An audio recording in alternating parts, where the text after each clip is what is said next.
আসসালামু আলাইকুম। আজকে আপনাদের সাথে পরিচয় করিয়ে দেব লতা জাতীয় একটি গাছ। এই লতা জাতীয় গাছটির উপকারিতা কিন্তু অনেক। হ্যাঁ, গাছটির উপকারিতা অনেক, তবে গাছের পাতা থেকে কিন্তু খুব প্রকট আকারে গন্ধ আসে।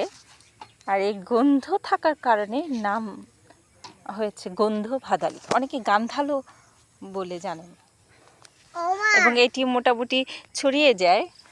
আর এই গাছের ঔষধি গুণ অনেক বেশি। অনেক সময় এটি টবেও কিন্তু লাগানো সম্ভব।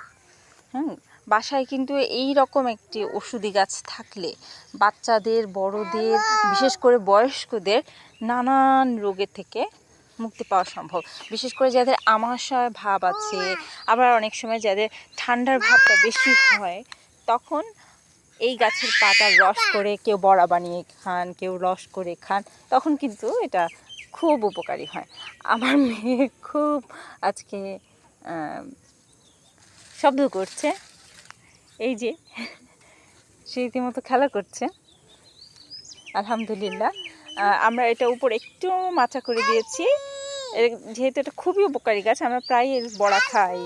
এই পাতাটা অনেক সময় পাতাটা কেটে অথবা দেখা যায় পাতাটা জুস করে তারপর ডালের সাথে মিশিয়ে বড়া করা যায়, আবার চালের গুঁড়ার সাথেও বড়া করা সম্ভব। আসসালামু আলাইকুম, আজকে এই পর্যন্তই।